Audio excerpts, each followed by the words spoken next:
Coming up on the show, Georgia's economy is slowing down, but could big tech and defense deals help turn it around? We're going to show you what a new forecast is saying.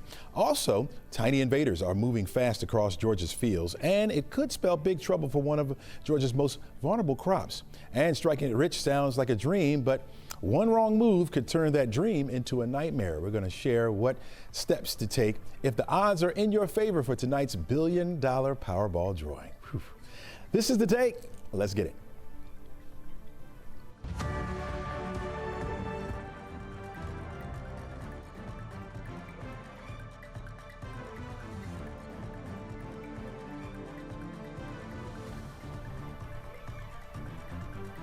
Hello and welcome. I'm Chesley McNeil, and this is The Take, where we go above and beyond the headlines and we look at the why and how stories are impacting you and your community. We invite the experts in to share their take as well on today's top stories, and we try to have just a little bit of fun as well. All right, I want to start you off with the forecast today because there could be a couple scattered showers around our forecast area for today. We're looking at a few clouds overhead right now. It's up to the far north Georgia mountains where we're seeing a few isolated showers, not heavy rain at all. We're not seeing any lightning strikes associated with it like what we're seeing up into Tennessee right now. Some of those thunderstorms could happen over us today, but it would only be maybe one or two of us that would experience them because, again, it's going to be on the isolated side. Temperatures starting off in the 60s, at least this morning, but we'll heat up into the 80s as we head through the afternoon. Look back further off to the west, you can see where we have a couple of thunderstorms coming out of Arkansas, moving into northern parts of Mississippi, also over toward Louisiana. That's the way it's been, very spotty, and we'll continue to see that as we head through the afternoon today. Our chance for the rain will continue because of a shift in the winds. Now, this morning, our winds are out of the northeast, at least. Once we get into the afternoon and tonight, those winds will shift more southerly, similar to what you're seeing over into Mississippi and Alabama right now. We'll get into that southerly flow. Two things are going to happen as a result of that. We're going to see our temperatures rise up, but we're also going to see more of that moisture moving into our atmosphere, which will lead to more showers. Now, it also, again, will boost that temperature up just a little bit, so it's going to start to feel hot around our forecast area. You notice that front back off to the west, it's not making much progress over toward the east thanks to the high pressure that's on top of us right now. That's keeping that at bay, but that eventually will break down and we'll start to see more of those showers begin to move in. Now, only a chance for a few thunderstorms to be around. No severe threat. That light green shade just means a general threat, but that's moving back into our area. We'll have it for today, and we'll also have it for tomorrow as well. All right, between federal and state incentives, rapidly advancing charging and fuel infrastructure, and automakers slashing prices to complete in the crowded EV and AFV markets, consumers are seeing some of the best entry points yet. Time to bring in our Gridlock Guy. This is Doug Termal. He's on the road, live right there, joining us. Welcome to the show. Welcome back to the show from the road there, Doug. Yeah, for sure, Chesley. We've been bouncing around between construction, school bus crashes, and just your garden variety traffic delays here this morning. And as you know, you've been covering great weather, Chesley, all morning and all week. Great weather actually means bad traffic, and the sun out bright this morning. Certainly a ton of people on the roads, back to school, back from Labor Day, so we've been in it. All right. Now you joined us this morning to talk about the jump in the market as far as EVs and these alternative vehicles. Why is now the time for Atlantis to jump on these deals? Well, it's kind of this weird oxymoron that's going on. So we've been covering here at 11Alive for the last 3 weeks or so information that's been deep in the heart of the bureaucracy for several months, and that's that on September 30th, the exemption for these vehicles to be able to ride for free in our toll lanes around town and nationwide, to ride without an extra passenger in the HOV lanes. That exemption's going away. There's also a tax credit that EV or alternative fuel vehicles, hybrid vehicle owners could buy. That tax credit is also going away September 30th at midnight, the night of September 29th. That goes away, essentially, okay? So you may be thinking, well, then why would I buy one? Well, because between now and the end of this month, and we're only here, what, September 3rd? That means dealers are going to be, car dealers that is, are going to be trying to move these things off the lots, knowing that the incentive that people have to buy them and to drive them on Georgia roads and around the country is going away. So it also is the end of the model year. And so that means that dealers are trying to move the 2025 cars anyway, although that's a little bit less of a fixed time. And I did a column, my Gridlock Guy column, 11alive.com, did a package here on 11Alive about this. And I spoke to car expert, a reporter from News and World Report, John Vincent, who said that EVs have struggled selling, Chesley, in the United States, but that they've started to tick up as there have been more charging supplies added. As there used to be not enough charging, and also the technology's gotten better. So while the sales have gone up, now the incentive to buy one's gone down, but there's a push between now and the end of the month to do it. And if somebody's interested, maybe now's the time to get off the fence. Yeah, I know a lot of people feared maybe running out of electric, and it's not like gas stations all around. So yeah, now that more of those popping up, yeah, getting feeling a little bit more easy. Now, do you think this will lead to some ease in the congestion long term, or just reduce emissions? I definitely will reduce emissions for sure. I mean, congestion, I think, is more a fact of will people actually carpool or not, or shrink down and not be a single occupancy vehicle driver, is what a GDOT spokesman Natalie Dale called it when you drive in the HOV lane and you have more people in your car. The reason we have bad traffic, or one of the many reasons we have it, Chesley, is because so many people aren't doing like Stephen Boise and I are doing right now, carpooling. They're driving by themselves. So you would think there would be some incentive to have people, shrink their rides down and be able to use them. But I do think that overall, the fact that there's an increase in charging and the charging points around town, a lot of cars are more capable with the Tesla network to be able to charge their vehicles. Also, the technology's gotten better, and a lot of EVs have over 300 miles of range. My wife and I just leased one. Momo and I just leased one. So that's part of the reason we did that. So I don't know if it'll decrease congestion, but I do think that even with these exemptions going away, we could see a more positive trend in that market going forward. Certainly a case for me. Yeah, you talked about the big perks, some of the big perks that will be going away. One of those is that it's about to expire, or maybe it just expired, that you could drive in the pass lane for free, the HOV lane for free, but that's now gone away, right? Right. That's correct, and that's nationwide, not just in Georgia. It goes away September 30th, so you can still do it now, but that'll all be adjusted. CERTA, State Road and Tollway Authorities, alerting its 16,000 or so Peach Pass holders that have that alternative vehicle or that EV exemption, that it's going to change. So a friend of mine actually told me they purchased one because they could drive in those lanes for free or in the HOV lanes without a passenger. Well, now that's changed for everyone, but I still think that there's a lot of reason to own one. That's just my opinion, and certainly reasons to buy one before September 30th because of the tax exemption that soon will go away. Yeah. All right, I got about 10 seconds left with you. Tell us what's up for next week. Hey, next week I'm going to talk about my 10-hour flight delay and how I apply that to patients on the Atlanta road. So we'll chop it all up here next hump day, Chesley. Doug Turnbull, thanks so much for joining us. Really appreciate that, man. All right, don't go anywhere, folks. We'll be back right after this.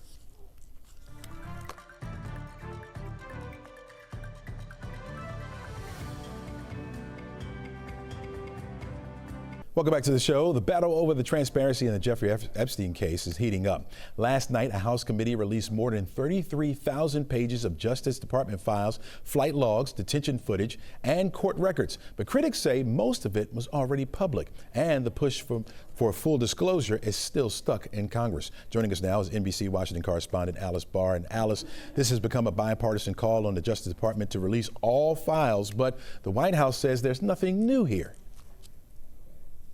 Yeah, and this has been kind of the state of play for some time now. There are some particularly loud voices on Capitol Hill who went home to their districts and, had a summer break and promised before they left that they were not going to let this go when they came back. Now they're back. They're not letting it go. So particularly Thomas Massie, who's a Republican, he is sort of co-leading a push with a Democrat, Ro Khanna. These two congressmen have put together a discharge petition, which is something aimed at forcing a vote on the House floor that would then try to force the Justice Department to release the full Epstein files.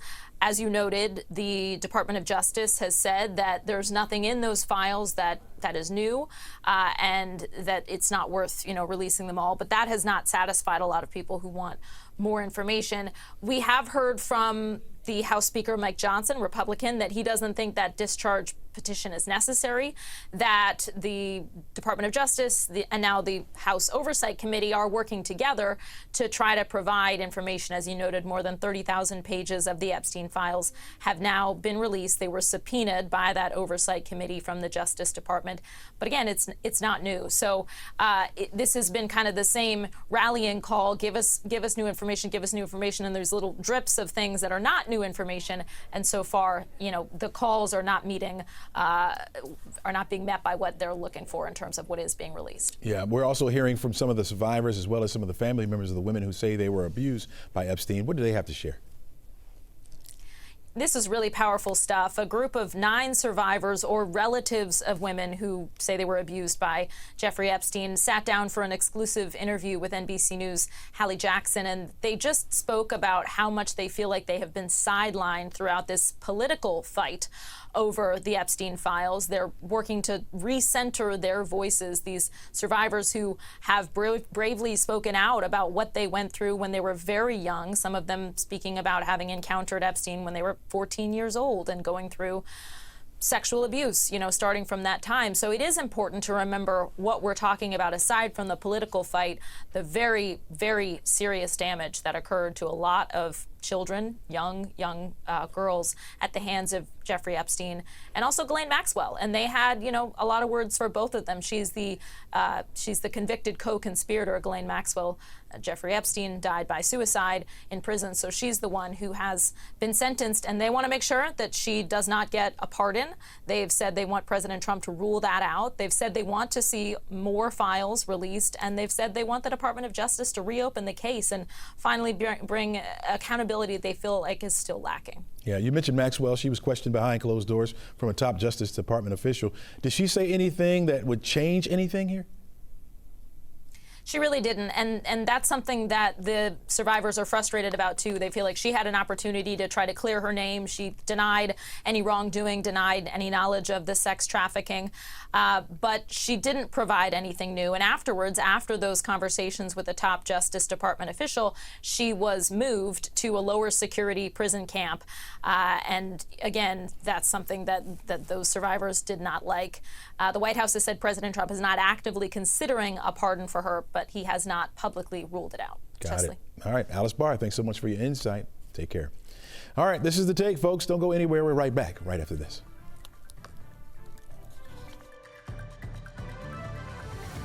All right, we want to go back to the Jeffrey Epstein case now. With thousands, as we mentioned earlier, thousands of pages released, most of it already public. The real impact now comes down to how much of these files can or can't be used in ongoing investigations and future prosecutions. Let's dig a little bit deeper into this from a legal aspect now and bring on friend of the show, noted defense attorney Daryl Cohen, friend of the show right there. Welcome back.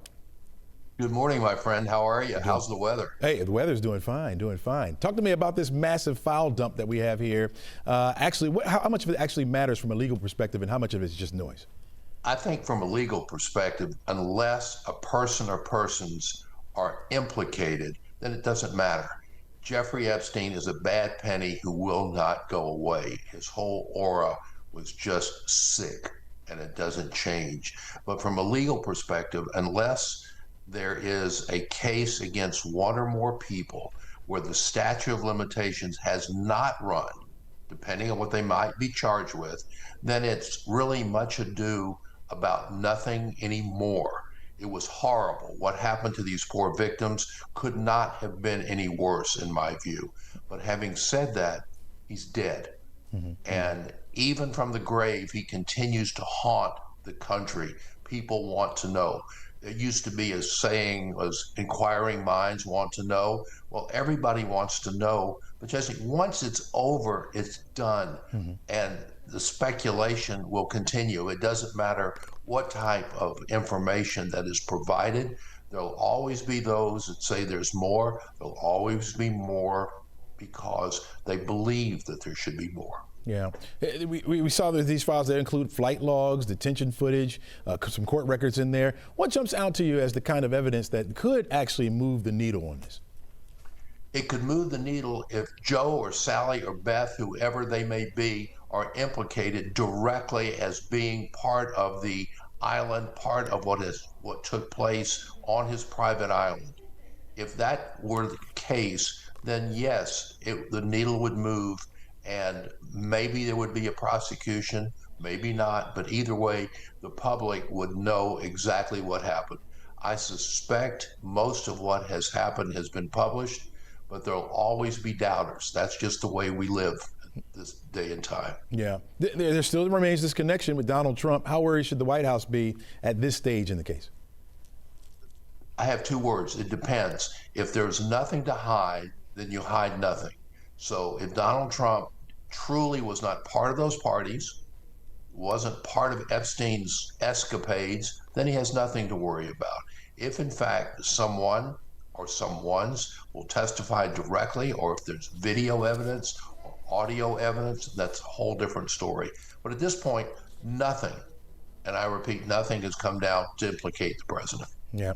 Congress says this is about Congress says this is about transparency. From a legal standpoint, does the transparency equate to more justice?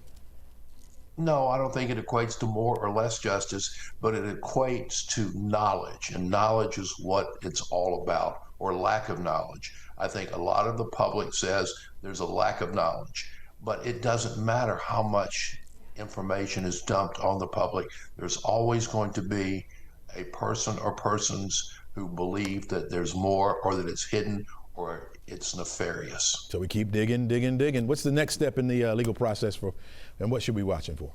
Wait and see what Congress does, see if there's any more information that's provided to the public, and wait and see what these victims have to say, if anything. And though it breaks my heart that these women, then girls, went through this, but there's not a lot they can do at this point. They've got to heal as best they can.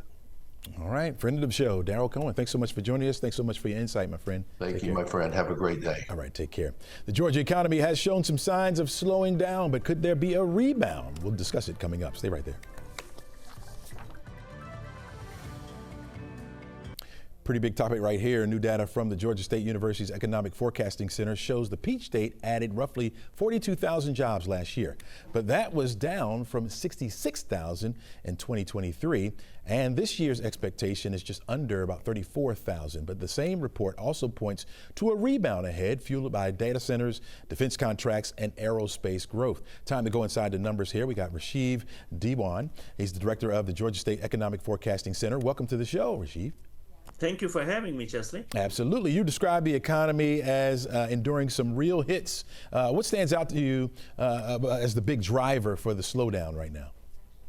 See, right now, jobs that require a college degree, which means you work in a corporate side or in IT or in a B2B company, and these three sectors combined make up for like 25% of the employment base, they have not added jobs since last 18 months. Let me repeat this thing. These three sectors combined, where the young graduates like to go to work, where the middle class bread and butter is, all the white collar middle management jobs, they have not added jobs in the last 18 months. We've been having jobs in the sectors which are unfortunately are not that well paying, like in hospitality or healthcare and health home aides. So it's a kind of like a mixed economy. When it comes to the firepower for the spending, when it comes to young graduates coming out of the colleges, getting a job, whether it's the IT field or in the corporate side, they're having a very tough time. So a lot of the graduates coming out, you're saying, are not finding jobs. Are they forced to these jobs that you talk about that are not as quote unquote sexy?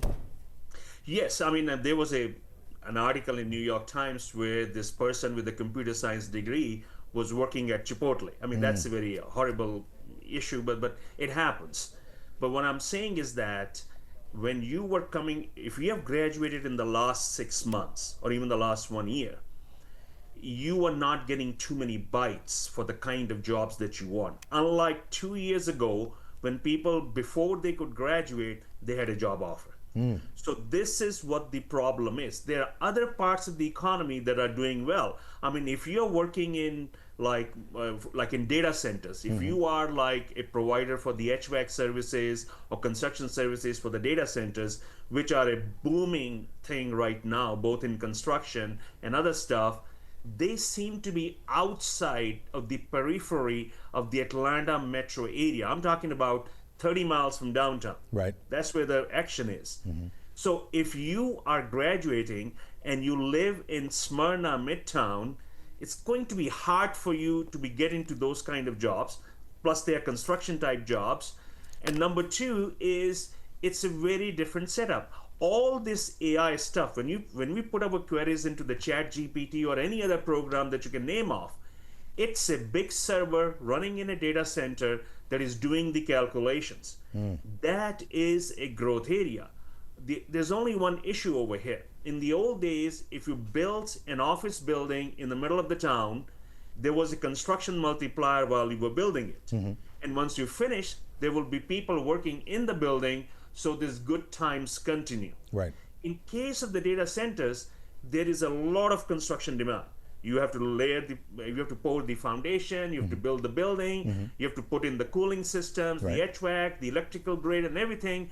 And once it's done, it takes only a few people to run it. So it just stops. But at least while it's being constructed, it's a great boon for those small counties. Yeah. Is Georgia's economy in a better position than other southern states right now? Depends upon which southern state you will compare to. If you compare it to North Carolina, Tennessee, we are pretty much the same ballpark, maybe a little bit better than Tennessee. If you go down to Florida, where there is a big tourism industry and there is a lot of internal tourism going on, and also there is a flight of people, the retirees come in to retire to Florida, but also on the tax basis, if you're leaving your high-tech states in Northeast, you're gravitating towards Florida. That kind of a boom is there. And there was a bit of a Miami boom where people were moving from New York and other places. That was a big one last year, but I think it's beginning to peter out over there. Gotcha. All right, Rajiv, Dewan, thanks so much for joining us. Really appreciate the insight. Thank you for having me. All right, take care now. A pest, folks, a pest is threatening Georgia's top crop. We're going to find out how when we return. Don't go anywhere. We're back right after this. Welcome back to the show. Labor Day weekend brought big crowds to Georgia's lakes and rivers, and while the state's DNR kept a close eye, the numbers show both trouble and some relief on the water. Final numbers out yesterday showed the wardens made 19 arrests for boating under the influence. Most of these were in the Gainesville region. There was one incident which resulted in an injury that was out of the Albany area, and it was a rare Labor Day weekend as the DNR did not report a single drowning or a boating fatality. Here to look at those numbers is Mark McKinnon with the Georgia Department of Natural Resources. Mark, welcome to the show. Thank you for having me today. All right, Mark, when you look at the past weekend, Labor Day weekend, what stood out to you most about these numbers on Georgia's waterways?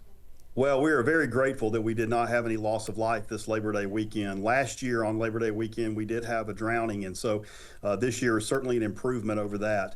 However, we don't like to see those boating under the influence arrest. Even one of those is too many. It just puts people at risk, and so we'd love to see those numbers come down every year. But overall, it was a good Labor Day weekend. The weather was nice. There were a good number of boaters out. But I think the college football season may have kept some folks off the lakes this past weekend. Do you think that was the reason why we kept those numbers down as far as fatalities or drownings? Well, it's hard to tell, but college football certainly has an impact, especially in the South. Also, we had some cooler temperatures, and that tends to keep people off the waterways too if it's a little cooler over the weekend. Now, even though unofficial boating season ended on Labor Day weekend, we've still got a lot of warm weather and warm weekends coming up, including this coming weekend. So there'll still be a lot of boating out there, and people need to continue to practice safe boating. Yeah, speaking of which, we've seen year to date about 271 DUI arrests and nearly 60 drownings. How does Labor Day weekend fit into the bigger picture of water safety in Georgia? Well, Labor Day weekend, 4th of July weekend, and Memorial Day weekend, those are the three weekends every year that we have the largest number of boaters out on our lakes. And so our officers are out there trying to make sure that people are boating safely. They're not out there to ruin folks' weekends. They're out there, to make sure that they go home safely at the end of the day. And so, but it's important that the boaters do their part. They need to make sure they have the proper safety equipment or wearing life jackets, and especially they're not boating impaired. Yeah. That is such a critical thing that our guys are out there looking for, because it only takes one mistake out there, and when you're impaired, it's a lot easier to make those mistakes. Yeah, Mark, how does the DNR get ahead of these incidents? How do you guys warn the public about being safe on the waterways? Well, as far as impaired boating, basically there are no warnings. The warning is what we tell them ahead of time, because if you're found to be impaired on the lake, there's no other option but to make an arrest, and you'd be taken into custody. So we're trying to avoid that by telling folks, hey, get a designated operator. You know, just like you would if you were in your car and going to a party, have someone who is not drinking operate that boat. And that way you've taken that out of the equation. Also, be sure you've got those life jackets, and especially for children under 13, the law says they have to be wearing those if the boat is in motion. So just a few simple things that you can do ahead of time before you go to the water and make those plans, then it can make for a nice, safe day and a nice, safe weekend, and then you get a chance to go back another day. That's absolutely right. Any lessons learned this weekend that your department will take to approach next year's peak season? Well, you know, our guys are always prepared, and they're always out looking to make sure that folks are doing the right thing. And, you know, a lot of courtesy on the water goes a long way. And so they encourage that. A lot of it is education. But we will have our guys out throughout the year, actually. But as we still have some warm weekends left, they'll be out and they'll be looking. But just get out there, enjoy the water, but do it safely. Yeah, life jackets, life jackets, life jackets. Absolutely. Mark McKinnon, thanks for joining us this morning. Thanks for your insight. Really appreciate it. Thank you for having me. No problem at all. All right, a beautiful day on the outside, at least so far. We have fair skies on the outside. You can see over the King and Queen building, looks pretty good. Temperatures have been comfortable the last couple of days, and I think they'll start off that way. We will get back into a southerly flow. It's going to increase the moisture over us, so it's going to bring in increased chance for some showers. It's only a 30% chance for this afternoon. A lot of us are going to stay on the dry side. We'll see a high temperature today in the low 80s, right around 84 degrees, and then we'll see that temperature warming up as we head toward the end of the week, back to the 90s by Friday. All right, a tiny new pest is making a big mark on Georgia's farmland.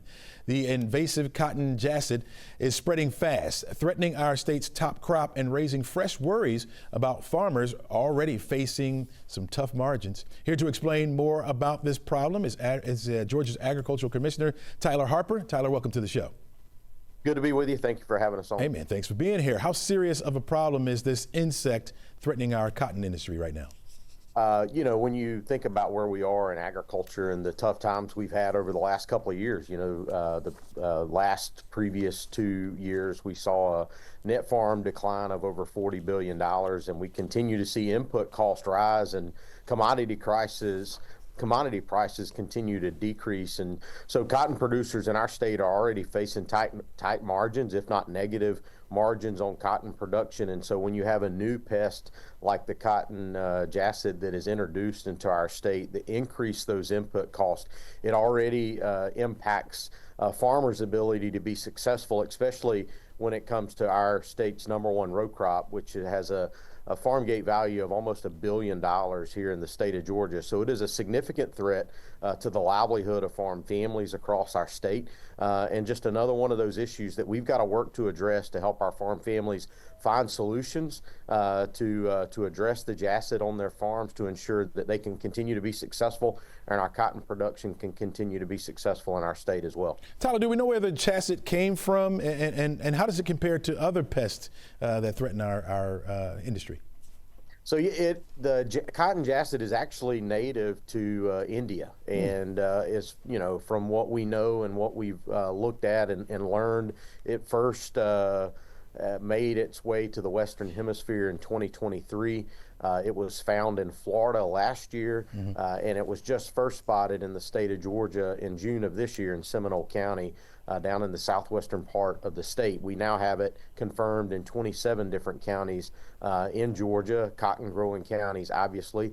And more likely than not, it made its way here through storms and hurricanes and other things that typically the way a pest like this would move. And so when it comes to the damage that it's inflicting on our commodity and on our cotton in particular, it's definitely one of those issues that we're taking very seriously, because, you know, we're trying to find effective pest management solutions to address it. And so when it comes to other pests that we deal with, we pretty well have a pest management plan in place. They are impactful, But when you have a new pest like this, that there's no clear pest management programming or solutions to address it, it can inflict even more damage until we get that figured out and get that addressed. And so it's critical, working with our friends at the University of Georgia, our team here in the Plant Protection Division at the Department of Agriculture, among others, and Dr. Philip Roberts at UGA and his team on the cotton team at UGA. You know, we're working day in and day out to find those solutions to ensure that farmers have the tools they need to address this, so it doesn't inflict their bottom line and continue to increase their input costs. Yeah. Beyond cotton, are there any other crops that you're concerned about being hit by this pest, or I mean, there are other crops. It was actually, when it was found in Seminole County, it was found on an okra. So there are other crops that it will impact, but it primarily is a cotton feeder, and it affects the photosynthesis of the plant, which impacts the ability for that plant to produce a crop. But it does impact other crops, but it primarily affects the cotton plant. And as much cotton as we have in the state of Georgia, that's primarily where we're finding it, and primarily where it's feeding. Yeah, quickly, is there any other kind of state or federal resources that could be brought in to help farmers absorb any potential loss? So we're working with USDA and their team. Right now, obviously, there are disaster-related programs that farmers can work to tap into, but unfortunately nothing really dedicated specifically for the cotton jassid. That's definitely something we'll be in conversation with USDA to ensure that our farm families are able to sustain the damage and the devastation that's probably coming. We're going to probably see it in our yields later this fall. Yeah, Tyler Harper, thanks so much for joining us. We're going to check back in with you from time to time to see if we're faring any better with this cotton jassid. Thank you for having us. All right, no problem. Still to come, folks, we're going to check in with CNN's Maribel Aber, who tells us how our money matters. That's coming up right after the break. Stay with us. Welcome back to the show. It's not your average breakup, but one that could change your grocery cart forever. CNN's Maribel Aber joins us now from the NASDAQ market site in New York. Hello, Maribel. Hi, Chesley. Hey, look, Kraft and Heinz was supposed to be a marriage that was good. Now they're going their separate ways. I mean, was there a prenup, Chesley? Kraft Heinz breaking up. The food giant will split into two companies, and it's a move that reverses much of that $46 billion merger that brought the two companies together a decade ago. And one of the new companies will include Heinz products, along with brands like Philadelphia and Kraft Mac and Cheese. The other new company will be home to Oscar Mayer, Kraft Singles, and the Lunchables line, among other items. That merger 10 years ago was initially cheered by investors, but enthusiasm began to fade as the combined company's U.S. sales began to weaken. Chesley. Well, we'll see what happens there. All right, Amazon Prime perks are going solo, apparently, and soon we won't be able to use them outside of our homes. This is like a theme, going solo. Amazon cracking down on its Prime free shipping. The online giant is eliminating a program allowing Prime members to share their free shipping benefits with people outside their household. So it's called the Prime Invitee Program. And according to CNBC, it's going to end October 1st. Amazon plans to notify those invited guests directly about this change by this Friday, September 5th. Starting next month, invitees who don't live with the account holder will have to sign up for their own Prime membership. The change comes as a Reuters report says Amazon's Prime signups in the U.S. ahead of this year's Prime Day fell short of last year's total. And the signups also came in below the retailer's own target. So, Chesley, got to pay to play. Yeah, you got to pay to play. You're absolutely right about that. All right, so everybody's using ChatGPT nowadays, and OpenAI is dialing up some safety now that parents can peek into what their kids are doing on ChatGPT. Parental controls are coming to ChatGPT. OpenAI, the company behind the chatbot, says it plans to launch parental controls within the next month. So this follows allegations that ChatGPT and other chatbots have contributed to self-harm or suicide among teens. The controls will include an option for parents to link their accounts with their teen's account. They'll also be able to manage how ChatGPT responds to teen users. There will be an option to receive notifications when the system detects a moment of acute distress distress while it's being used. OpenAI was recently hit with a lawsuit related to a teen suicide. Now, the company didn't link the new parental control features to any specific case. Instead, it says it's sharing more details about its approach to safety because of recent incidents. Those involve people turning to ChatGPT in the middle of what it calls a moment of acute distress. And Chesley, I mean, it stresses how ChatGPT and these chatbots are great for efficiency and innovation, but there is no substitute for personal interaction. That's absolutely right. Absolutely right there. All right, we still got 100 shopping days left until Christmas, but Gen Z holiday spending is getting a serious budget makeover, right? Chesley, 113 days until Christmas. Holiday spending in the U.S. is set for its steepest drop since the pandemic. This is according to a survey from PricewaterhouseCoopers. So PwC found consumers plan to spend an average of $1,552 on holiday gifts, on travel and entertainment this year. That's down 5% from a year ago. It's the sharpest drop since 2020 when spending was cut 7.6%.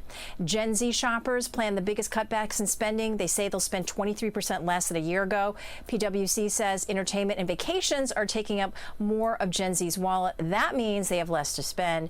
But Chesley, I am not Gen Z, and you will soon find out that this is why I plan for Christmas all year, why I know it's 113 days until Christmas, and the fact that your gift is already ordered. Hey. Just saying. All right, that's what I'm talking about, because I won't get any from my children, apparently. I appreciate that.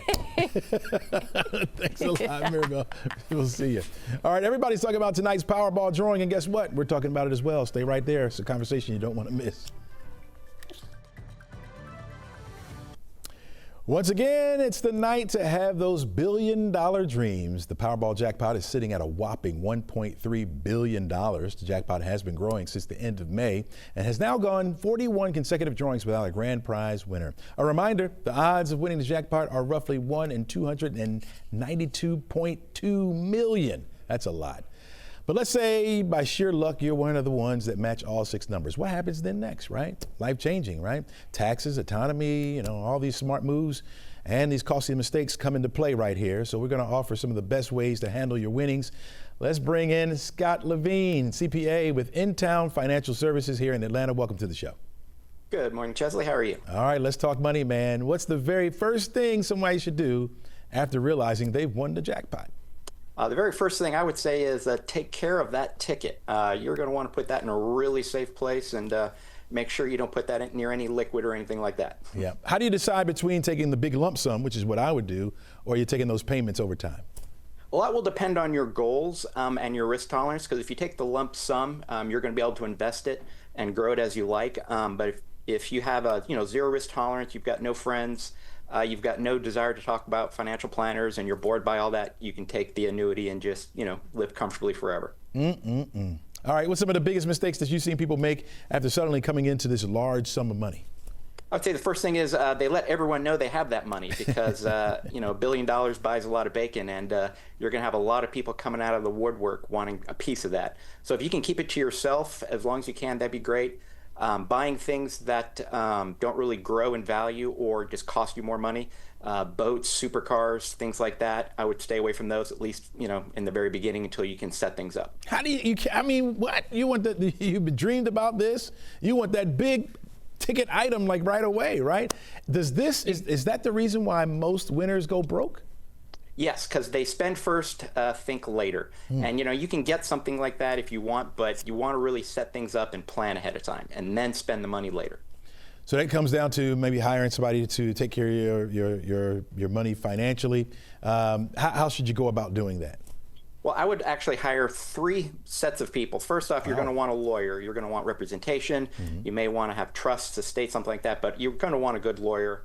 Second off, you've got me here, so I would say you definitely want a good CPA, and then a good financial planner that works with that CPA. And instead of maybe one financial planner, maybe even a team. More money, more planners, the better. Now, is it wise not to let them know you've won first? I would keep it a secret until you have all of that in place. Yeah. Because once they know you've won, the fee goes up, right? Could go up. I'm not saying you would do that, but I'm just saying, you got to be careful. Richer you are, the more fees you're going to pay. But in theory, you're not going to be able to keep that a secret. So if you have a good person ahead of time nice and trustworthy, the fee is going to stay the same regardless. Do you think that people should, and I've often thought about this, if I were to win, do I still live the same lifestyle for a little bit of a time before I start going into my future plans? Absolutely. Again, you're going to want to think first, spend later. Once you get your goals done and you want to decide, rationally how you want to live your life, then you can change. But a lot of people will, buy that big 30-bedroom mansion that they don't need. So what's the point? Because that's just, again, money going down the drain. Because if you spend wisely, you can just think of it this way, that you and your descendants and your entire line will never have to work again. Yeah. So maybe you wait with that big house for a few months. Right. Is it your advice to stay anonymous with this? Absolutely. Mm-hmm. If there's any way you can keep that to yourself, by all means. I think in international countries, when they have lottery winners, they actually have the option and they will keep their name private forever. In Georgia, you'd be surprised. Okay. I've had clients that have gotten windfalls and people come out of the woodwork wanting a piece of that. And then, it's great to start giving money away. It's, it'll buy you a lot of karma, but you got to worry about the taxes. And anything over a certain amount, you got gift tax returns. The person you're giving money to may have to worry about that. So again, it all comes back to think first, spend later. Yeah. In Georgia here, you have that option, but how does that get out? Like, how do people find out who won? Because obviously they're looking for them.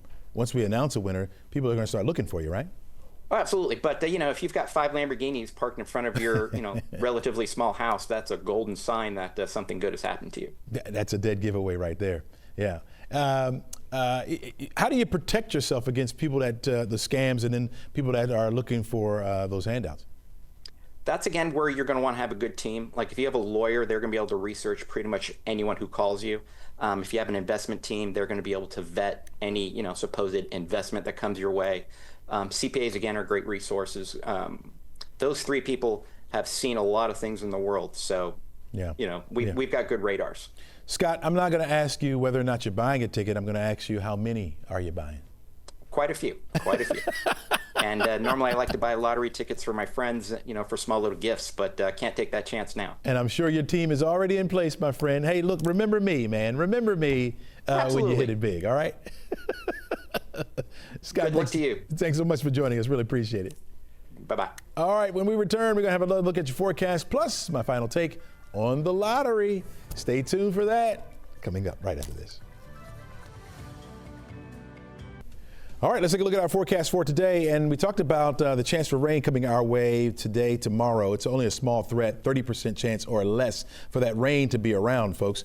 You're looking at today and tomorrow for that. Cold front will come into the area Thursday, let's say late Thursday, clear us out for Friday. But look at that temperature going up, 92 degrees for the afternoon high on Friday, 91 on Saturday. So those 90s will return to us. For those of you who have been begging for the heat for September, you're going to have it, at least Friday and Saturday. Now, another front will come through the area over the weekend, probably by Sunday, giving us only a 20% chance for an isolated shower or two. Temperatures, that will knock the temperatures back down. So you're looking at 87 degrees on Sunday, and then back down to the low 80s as we start Monday and Tuesday. So the fall feeling will continue after we get through this, well, not quite a heat wave. You need 3 90-degree days to have a heat wave, but somewhat of a heat wave coming our way.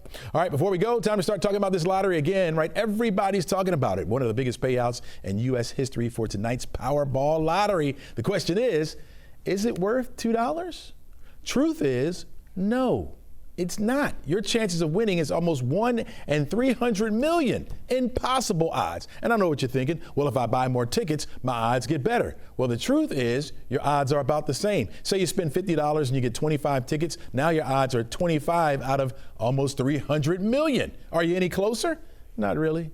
Now you're out of $50. Now, I must admit there is a fun factor to all of this. Somebody has to win eventually, right? So spending $2 just to live our fantasy out for the next one or two days just adds a little bit more happiness to our lives, regardless of the outcome. So let's play, folks. I'm going to wish you some luck, If you win, and I don't, remember your neighborhood weatherman. He's been giving you all these great forecasts, and it's been good so far, nice and pleasant. Remember me when you win, folks. That's all we got for you today. Make it a great day. If you spend $2, again, remember me. Have a great day, everyone.